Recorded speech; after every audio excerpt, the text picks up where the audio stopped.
as Tom Rogic stood in the tunnel at Ibrox at the weekend and tried to contain his delight at both scoring against Rangers and helping Celtic to another comfortable win. He was grilled about the forthcoming game with Anderlecht. Was the match in the Constant van den Stock Stadium on Wednesday night of even greater importance than the Old Firm derby to the Scottish champions? How far did he think a draw or even a win in Belgium would go towards securing third place in Group B? Could Brendan Rodgers' side do well in the Europa League knockout stages? The Australian attempted to downplay the significance of the fixture with some fairly bland soundbites.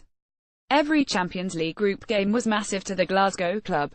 They would try to win each outing they had in the competition.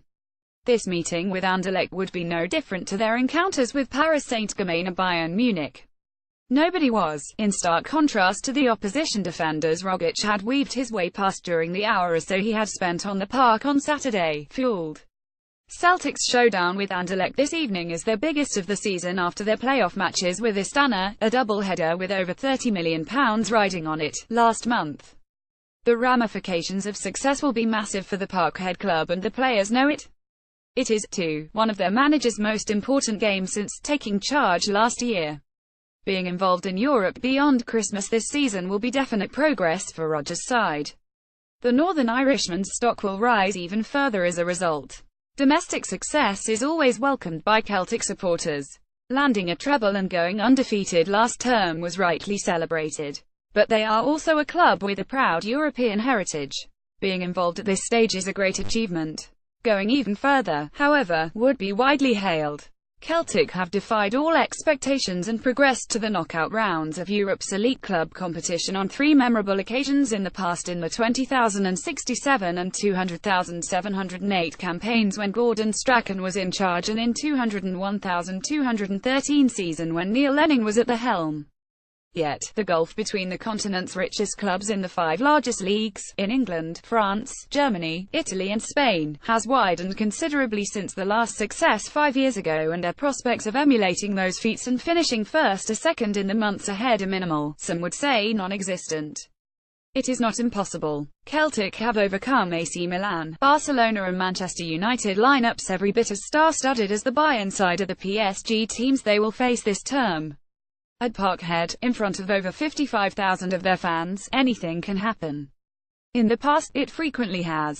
However, realistically, given the vast difference in player budgets between Celtic and Bayern and PSG, finishing third in the section and dropping into the last 32 of the Europa League is all that can reasonably be expected of them.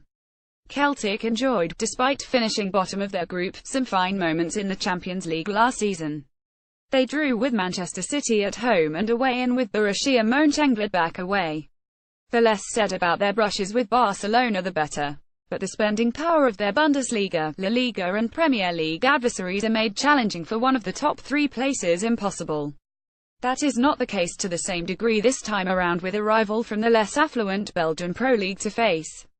Anderlecht may, having reached the quarter-finals of the Europa League last season only to be edged out after extra time by eventual winners Manchester United, be placed above the likes of Lazio, Liverpool, Mönchengladbach, Fenerbahce, AC Milan, PSV Eindhoven and Besiktas in the UEFA club rankings. But achieving a result against them is well within the capabilities of Scott Brown and his teammates, especially considering the difficulties their opponents have been experiencing.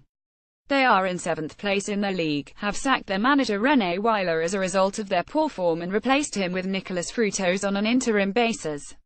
They have some talented players. Nicolae Stanciu, the Romanian internationalist who they paid a Belgian record £9 million for last summer, is a skillful attacking midfielder who will pose a threat.